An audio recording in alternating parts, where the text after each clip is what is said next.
بسم الله الرحمن الرحيم. الحمد لله رب العالمين وبه نستعين على أمر الدنيا والدين. صلى الله وسلم على نبينا محمد وعلى آله وأصحابه ومن تبعهم بإحسان إلى يوم الدين. أما بعد السلام عليكم ورحمة الله وبركاته. وعبد المجيد بلبسوي halkan maanta aan joogaa waa Garowe. Jidkaan labada jid waa arkaysaan.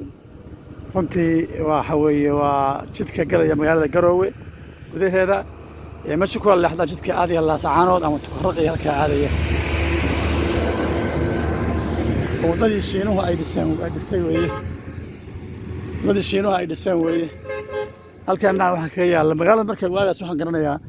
kole 1970 xoogaa markii la dhisayay 76 78 Garowe agaarkan iyo intaan midna ma ay soo gaarsiisnayn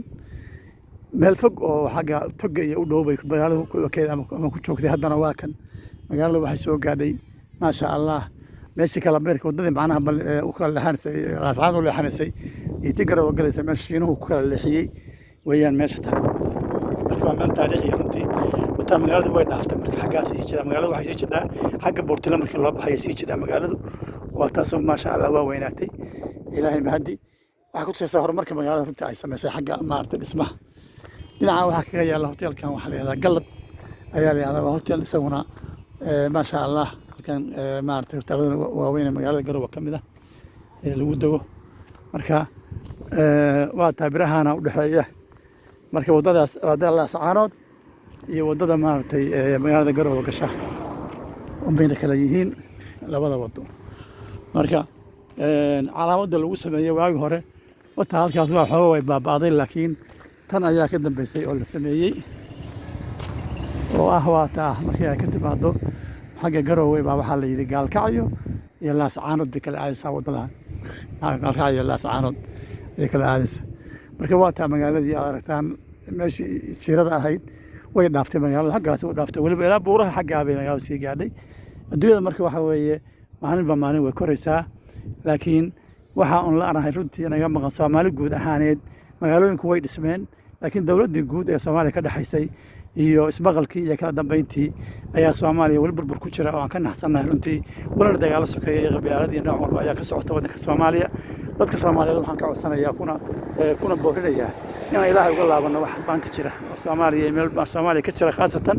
dib badan baa inaha soo adduunyada meel dhan qaxooti ku ahayn lama arko marka qaxootigiisaan uga soo laabano Syria uu jeedaan maanta Ilaahay nabad buu ka dhigay dadkeedina way u yeerayeen soo laabtaan waa in la helaa maartay madax wanaagsan oo dadka kitaabka Allahna ku dhaqada wadadka qaxayna soo celisa wadankeena ayaa batrool ka buuxa kalluun ka buuxa beer ka buuxaan waxa ka baaqabrood ka buuxa ma garanaysa marka walaalayaal aynu soo isu dhaano oo Ilaahay u noqono inaguna isu noqono inta kadib Ilaahayna aan barino hadda waa kan gaariga kan waxa weeye wuxuu ka yimid Boosaaso ayuu ka yimid wuxuuna u socdaa xagga Gaalkacyood marka walaalayaal Soomaaliyeey aynu sida isu dhaano Ilaahay u noqono isu noqono walaalayaal kadibna aynu maartay horumar adduun iyo aakhiraba aynu gaarno meel walba tuulooyinka la deganaaba la isku leenayaa lagu kala guuray qabyaalad iyo quran baana arrimaha keenay marka waraaga ogaani qabyaaladu meesha ila geysay Ilaahay anu toobad keeno Ilaahay waa noqona subhanaka allahumma bihamdika